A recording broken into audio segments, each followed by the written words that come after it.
Welcome to another episode of TE Destinations. I'm your host, Rob. Today is a very special day because we're going to hit the town of Padua. But guess what, guys? I have never been here myself, so I'm going to be just like so many of you, checking it out for the very first time. I'm in the search for the Duomo, Saint Anthony's Cathedral, with lots of artwork by Donatello and Tiziano and many others. And then we're going to take a break and try one of the most famous things in Padua, mint coffee. Let's go! Andiamo!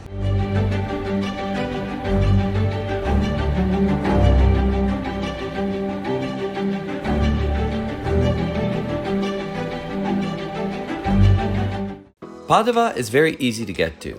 Just a 30-minute train ride from Venice, and many people choose to stay here as a more economical alternative when visiting Venice. As I glide down the staircase entering into the marvelous medieval world of Padua, I happen upon the second oldest university in Italy, a place of higher learning that was founded in 1222. One can only imagine the famous figures involved with the university, including Elena Lucrezia Piscopia, the first woman in history ever to graduate and receive a degree. Strolling through the streets of the city, one can see hints of Venetian and Gothic architecture mixed in with the modern daily life. Everything is kept up beautifully, and you can tell that the people of Padua love their city and take care of it. As we walk by this magnificent equestrian statue of Gattamelata by the great Donatello, feast your eyes on this amazing edifice. The Chapel of Saint Anthony is a Renaissance sculptural masterpiece where we can see the miracles of the saint almost come to life for us. Now, I have been to see many churches in my time, and the Basilica of Saint Anthony is easily in my top 10 list. It is breathtaking. These piles of books held up by the saints and the angel of death demand our attention skyward towards the blue sky and golden stars of the Gothic heavenly ceiling of the church. From the Gothic to the bombastic Baroque, we can gaze into the special chapel holding the relics of Anthony's tongue and vocal cords, since he was renowned as one of the greatest speakers in history. A mixture of Romanesque, Byzantine, Gothic, Renaissance, and Baroque, and yet it all seems to amalgamate smoothly and effortlessly and gives one a stunning effect. People come from all over the world to see this church. Not to be outdone, we have two different sites with phenomenal painting cycles done in completely contrasting styles. From the 14th century, Christ's life cycle in the oratory, to the 16th century paintings done by the young and very famous Venetian Titian on his first solo commission. Can you see the difference? What is going on with that poor baby in the cauldron?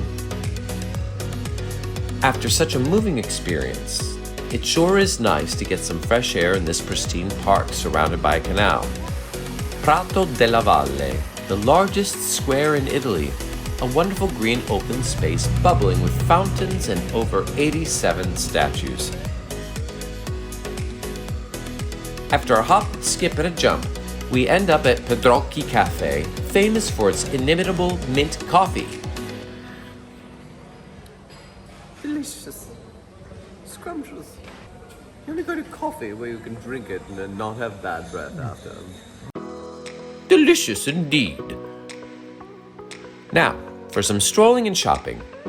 Padua is so easy to walk around and teeming with lovely little shops filled with unique fashions, or come to the covered market for some delectable delights for a snack or your daily grocery shopping. The open-air markets are here every day in Piazza delle Erbe. Did anyone catch that haberdashery shop?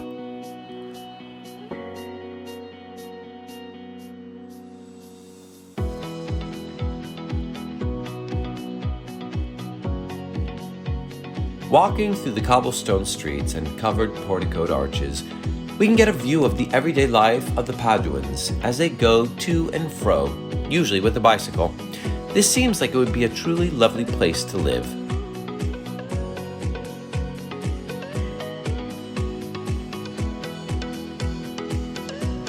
Eccolo!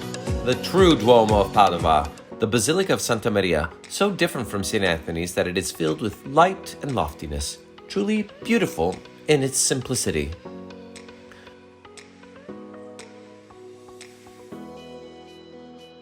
The baptistry here is the real showstopper. a masterpiece by Meneboy. It covers everything in the Bible, from the Old Testament to the Apocalypse, truly from the very beginning to the end, and not to be missed. Ooh, another church!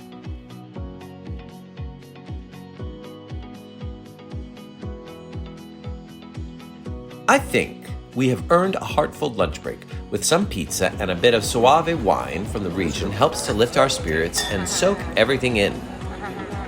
Did you know that the University of Padua's Botanical Gardens, founded in 1545, are the first and oldest botanical gardens ever created? It still preserves its original circular central layout to represent the world. Originally cultivated for medicinal purposes, the gardens are enriched with plants from all over the world. Although this place harkens to the past, it is also very much connected to the present. As you slip through the various trees, you find a hidden path that leads you to these futuristic greenhouses. The Piovego Canal connected Padova directly to Venice, which controlled the city, and it was essential for trade and commerce. This is what we've all been waiting for. The Scrovegni Chapel. It is considered to be the greatest masterpiece of Giotto, depicting the Last Judgment and the lives of Mary and Jesus, and for its technique on the threshold of the Renaissance, and its content revolutionized fresco painting for many centuries to come.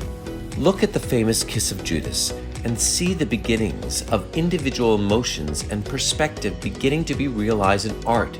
Each scene is clear and distinct and instantly recognizable for people of that time. It's because of this and other things we have seen today that Padova received the title of the UNESCO World Heritage Site for the 14th century fresco painting in the year 2021, and also for its botanical gardens back in 1997. As the sun sets, the piazzas all prepare for the onslaught of the aperitivo hour in Padova. Perfect time for a cocktail. All we need to do is find the perfect place and the perfect drink. I think today merits a Negroni.